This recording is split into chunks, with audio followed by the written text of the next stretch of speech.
has condemned Israel's recent strike on Iran, describing it as a move that has dangerously escalated tensions between the two nations.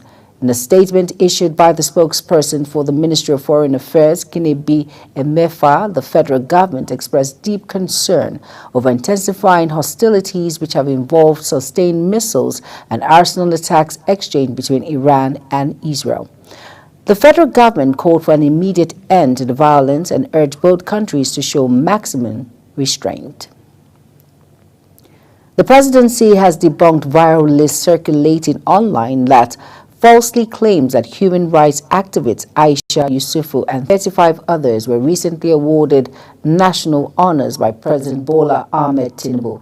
The controversial list, which surfaced on social media, stirred heated debate, especially among supporters of the Tinubu administration, following the inclusion of Yesufu, a well-known critic of the government. While the viral document lists 102 names, President Tinubu had announced only 66 awardees during his Democracy Day address at the joint sitting of the National Assembly in Abuja. Nigeria has called for the inclusion of youth in climate action while addressing the employment climate environment challenge.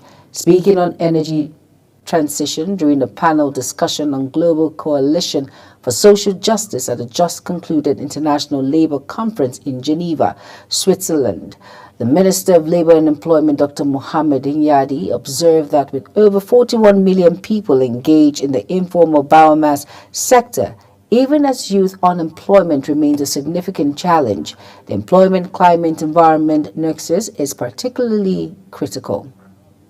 Over now to the Minister of Youth and Sports, Ayodele Olawande, has called on Nigerian youth to shun an act that will bring the country down. Speaking during the Nigerian Youth Walk for Democracy and Renewed Hope in Abuja, the minister says his core agenda is to engage Nigerian youths positively for better participation in elections. Ramsey Enoch Agbo reports.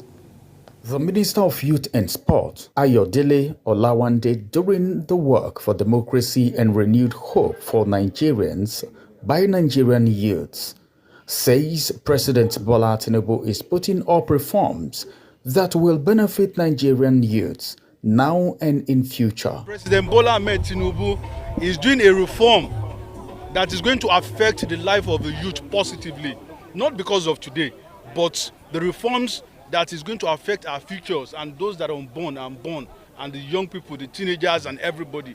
And that is why we are saying that, see, we cannot just be bringing our country down, because a lot of people said youth and Gen Z. We are Gen Z, we are millennium, we are Alpha Millennium, Alpha Gen Z, whatever you call us. President of the National Youth Council of Nigeria, Solomon Adodo, commends the economic and physical reforms under President Bola Ahmed Tinubu's administration. From the frontline activism to the seat of government, we salute the audacity of courage of President Bola Ahmed Tinubu, one of the principal architects of the struggle, who dared to transform our scars into the renewed hope agenda. The special advisor to the governor of Imo State on youth affairs, Eric Wakwe, says there is an ongoing unveiling of strategies to drive home the projects of the president to the grassroots. Let Nigerians know that in some couple of weeks now, we'll be unveiling the Renewed Hope Youth Ambassador. Renewed Hope Youth Ambassador is a structure that is that will cover the entire youth constituency, drive the project of Mr. President down to the grassroots, and empower young people. Ramsey Enoch Agbo reporting for Global TV News. The Minister of Youth and The National Hajj Commission of Nigeria has commended Saudi Arabia's authorities and Dali Al Malin Transportation Company for their unwavering support and hospitality extended to Nigerian pilgrims during the 2025 Hajj operations. The chairman, CEO of NATCON, Professor Abdullahi Usman, gave the commendation in a statement issued by the Principal Information Officer NATCON, Malam Shafiul Mohammed, in Makkah. Usman spoke during a dinner hosted in honor of NATCON for Dalil Al-Malin in Makkah to mark the successful conclusion of the Hajj rites. Governor Alex Otti of Abia State says his administration is committed to strengthening and enhancing the National Youth Service Corps scheme to nurture its objectives in the young graduate members posted to the state. Otti, who was represented by his deputy Ikechukwu Emetu, handed down this assurance at the NYSC Permanent Orientation Camp, Umana, in Bende local government area of the state, during the swearing-in of the 2025 Batch A-2 Corps members deployed in the state. The governor added that his administration is committed to creating an enabling environment that fosters innovation, entrepreneurship, and social mobility. The Lagos State Emergency Management Agency has reaffirmed its preparedness to respond effectively to any flood-related emergency in the state.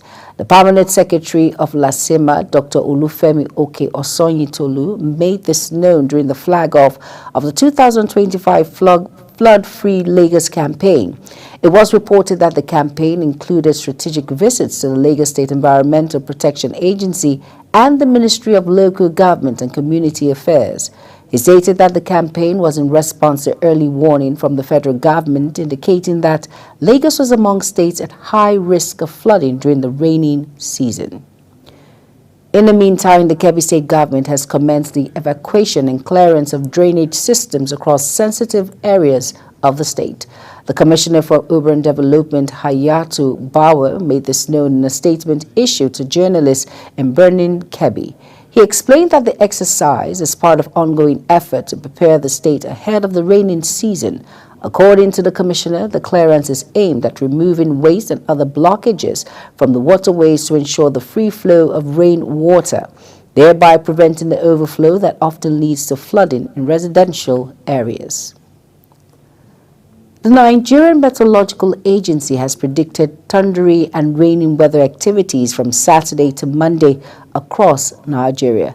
NIMDET's weather outlook released on Friday in Abuja envisaged early morning thunderstorms on Saturday over parts of Taraba, Kebbi, Zamfara, Kaduna, and Adamawa states in the northern region. According to it, thunderstorms are anticipated over parts of Kebbi, Taraba, Zamfara, Borno, Kaduna, Sokoto, Gombe, and Bauchi states later in the day. The president of Albinism Association of Nigeria, Dr. Bisi Bamishe, has urged government and stakeholders to expedite effort to include skin screening and treatment into the National Health Insurance Scheme. Bamishe made the call in her address of welcome at the event to celebrate the International Albinism Awareness Day in Abuja. She described the theme as a powerful call for urgent action, adding that including skin screening and treatment into NHIS will go a long way to address challenges facing persons with albinism. The Anambra State Police Command has nabbed 2 suspects of alleged theft of 2 related minors at Okponuoba, Idemil South local government area of the state. The State Police Public Relations Officer SP Tochukwu Ikenga made this known in a statement in Akwa. Ikenga said that on June 12, police operatives attached to Ozobulu Division rescued the children between the ages of 3 and 5. He said that during the operation, the operatives arrested one Daniel Oyedike, male, 19, and Nkechi Onowa, female, 25, at Oponoba in Demili South local government area. Over now to the Armed Forces of Nigeria says it's intensifying efforts in executing meticulously planned strategic operations that will effectively disseminate potential threats and uphold peace within the border. The Director Defense Media Operations, Major General Marcus Kenge, made this known while addressing journalists on the operational activities of the armed forces in Abuja. Kike Lomo Okere has the details. The Director of Defense Media Operations, Major General Marcus Kenge, reaffirmed the unwavering commitment of the armed forces to fostering a climate of safety and security that transcend all regions of diverse nations through proactive measures and vigilant monitoring. He added that in the week under review, scores of terrorists comprising adult males and females as well as children surrendered to troops as operational tempo heightened up during the week. Operation Delta Safe, fuel oil theft, worth over 146 million, 614,380 naira only. The breakdown indicates that 142,960 liters of solid crude oil, 39,175 liters of illegally refined automotive gas oil, and 29,500 liters of dual-purpose kerosene. In the South-South zone, the director reveals that troops of Operation Delta Save sustained operational tempo against crude oil thieves and other criminals in the Niger Delta during the week under review and destroyed lots of illegal refining sites. 8 kidnapped victims were rescued. The troops also recovered arms and ammunition, as well as improvised explosive devices making materials. Motorcycles, vehicles, among others, were also recovered. Terrorist camp and equipment were burned in situ. The troops also arrested 5 terrorist logistics suppliers, collaborators, and a Chinese national claiming to be a miner during a well-coordinated operations conducted in Kukawa and Gala local government areas of Borno State.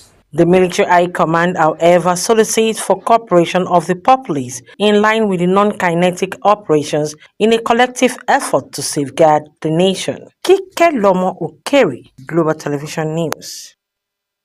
The National Agency for the Prohibition of Trafficking in Persons and the Defense Intelligence Agency has busted a transnational organized human trafficking syndicate and arrested 3 suspects. This was disclosed in a statement issued by NAPTIP press officer Vincent Adekoye in Abuja. The operative says that 20 victims trafficked from the Republic of Equatorial Guinea and Togo to Nigeria for various forms of labor exploitation were rescued. They added that the arrested suspects are believed to be members of an organized criminal network operating in Nigeria. You are watching the live broadcast of News Express. When News Express returns, Taraba partners led campaign of construction of 5 new tourist attractions. Details coming shortly, plus foreign and sports stories on the other side of this break. Please stay with us.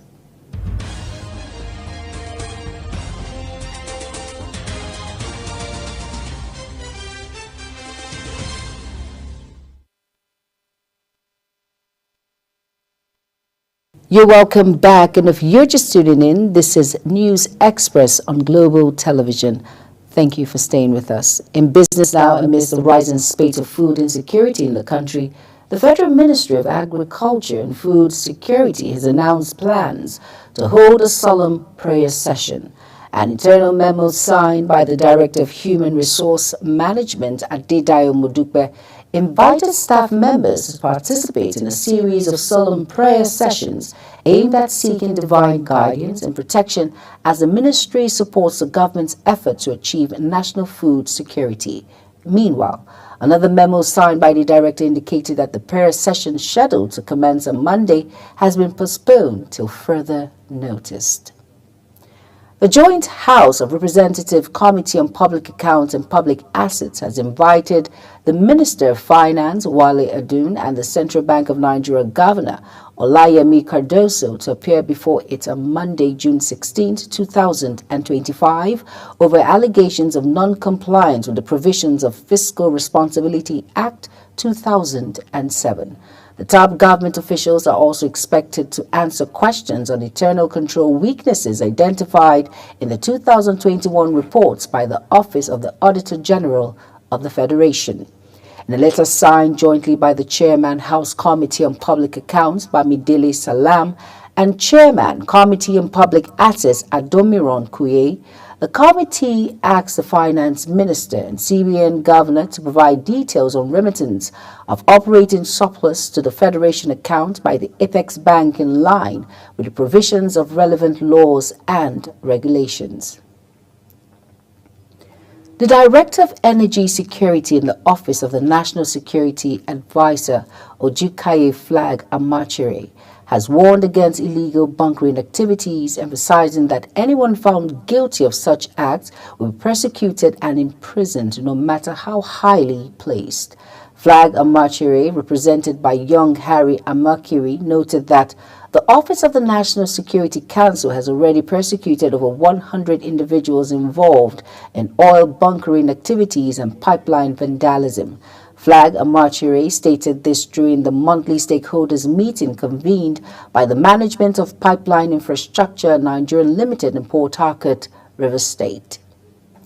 Over now to Taraba State Governor Dr. Agbu Kefas has signaled a new dawn for tourism development and promotion in the state, as he is partnering with the founder and president of La Capan Tropicana Beach Resort and Motherland Beacons Otumba Wanle Akimboye to transform the tourism landscape of the state. This vision will see the construction of 5 new tourist attraction sites, with work commencing already in 2 sites. Arrival of the million tourists is projected for 5 years. Akimboye is leading a team of engineers and experts from Trinidad and Tobago to work on the project site. Besides, the state government has also released 790 hectares of land to La Capan Tropicana Motherland Beacons as part of his bold move to transform the latent potential of the state into an economic haven for the people. On the foreign scene now, an Indian police source said on Saturday that 279 bodies have been recovered from the site where passengers' jet crashed into a residential district of the city of Ahmedabad. The reverse toll from the senior officer in the city, who requested anonymity in the order to speak to the media, raises an earlier figure of 265. The increase makes it one of the deadliest plane disasters of the 21st century. Air India said there are 242 people on board and the flight bound for London's Gatwick Airport, only one of whom survived. British Prime Minister Keir Starmer says the United Kingdom is establishing the fact of a British passenger who was the sole survivor of the Air Indian flight that crashed after takeoff from Ahmedabad. The Prime Minister said this in a short statement at 10 Downing Street. Think black palms of acid smoke towered high above India's Ahmedabad airport on Thursday after a London-bound passenger jet with 242 people aboard crashed shortly after takeoff. At least 11 people have died and several are still missing after flash flooding hit San Antonio, Texas. The severe storms forced cars off roads, pushing some drivers into a creek. The San Antonio Fire Department says rescuers were searching for at least 4 people missing in the floods. Officials say the death toll may change and their search and recovery efforts will take days. And in sports stories now, the 2025-26 Nigerian Premier Football League season will kick off on Friday, August 22nd, 2025. The league body has announced that chairman of the NPFL board, Gwega Elegbeleye, made this known at the Nigerian Football Federation headquarters in Abuja. The announcement is expected to be followed by the release of full fixtures for the upcoming season, even as the Nigerian top flight organizers are still awaiting the 4 promoted teams from the Nigerian National League, the country's 2nd division. Former AC Milan and Napoli manager Gennaro Gattuso is on the verge of being appointed as a new head of coach of the Italian national team, according to the transfer expert Fernando Romano. Romano reported that an agreement is expected to be finalized in the coming days, with only final details left before the deal is completed. Gattuso, known for his fiery playing style and passionate managerial approach, is poised to succeed Lasano Sabletti, with the Italian Football Federation set to confirm the appointment once talks are concluded. As we end the Global TV News Express, let's take a quick look at our top stories again. We brought to you that the federal government has condemned Israel's recent strike on Iran, describing it as a move that has dangerously escalated tensions between the 2 nations. And in business, amidst the rising spate of food insecurity in the country, the Federal Ministry of Agriculture and Food Security has announced plans to hold a solemn prayer session. And on the foreign scene, an Indian police source said on Saturday that 279 bodies had been recovered from the site where a passenger jet crashed into a residential district of the city of Ahmedabad. And finally, in sports, the 2025-26 Nigerian Premier Football League season will kick off on Friday, August 22nd, 2025. The league body has announced. And that's it on Global TV News Express. A quick reminder that Global TV is on DSTV channel 365 and Star Times channel 276. Kindly follow us across all social media platforms now showing on your screen by using @GlobalTVNG. You can download the Global TV Nigeria mobile app for Android and iOS devices to keep track of our broadcast. I am Jumai Manson. Thank you for watching.